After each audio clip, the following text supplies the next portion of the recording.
नमस्कार, मैं प्रियंका मेहरा। आप देख रहे हैं राइट टू एक्शन। शुरुआत करते हैं इस वक्त की बड़ी खबरों के साथ।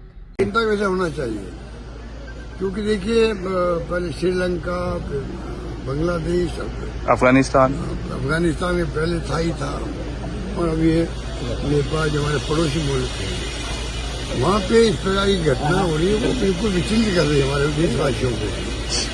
और इससे मैं समझता हूँ कि हमारे देश की भूमिका बहुत बड़ी होनी चाहिए थी।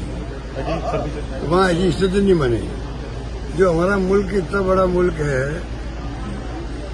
सक्षम है, लीडरशिप दे सकता है, तो उसके रहते हुए पड़ोसी राज्यों में ये स्थिति बनी है। इसको हमारे मुल्क की नैतिक जिम्मेदारी भी थी कि वो वहाँ पे ऐसी स्थिति पैदा ही नहीं हो। कौन षड्यंत्र कर रहा है, कौन मुल्क कर रहा है या नहीं कर रहा है, सुनते रहते हैं आपस के अंदर, अफवाह चलती रहती है।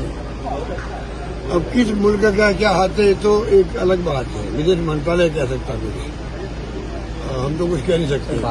इतना मैं कह सकता हूँ कि हिंदुस्तान की जिम्मेदारी है वो हमारे पड़ोसी मुल्कों में शांति, प्यार, मोहब्बत, भाईचारा बना रहे। और जो कल की घटना है तो बड़ी शर्मनाक घटना है, जो जनप्रतिनिधियों के साथ में जो बिहेव हुआ है, जो आगजनी हुई है, ये तो मैं समझता हूँ कि गांधी जी का देश हमारा, उस मुल्क के लोग जब सुनते हैं तो लगता है ये दुनिया में क्या हो रहा है। हमारी अलग सोच है, मतलब राहुल गांधी की अलग सोच है, वो पूरे गांधीवादी है। वो कभी हिंसा का समर्थन नहीं कर सकते। वो मैं जानता हूं उनको व्यक्तिगत रूप से, उनकी जो सोच है प्यार की, मोहब्बत की, भाईचारे की। कल उन्होंने जो जुमला बोला था, मोहब्बत की दुकान नफरत के बाजार में, इसके मायने क्या? तो हमारे मुल्क की ये भावना, पर हमारी मुल्क की सरकार की फेलियर है तो वो इन बातों को रोक नहीं पाए।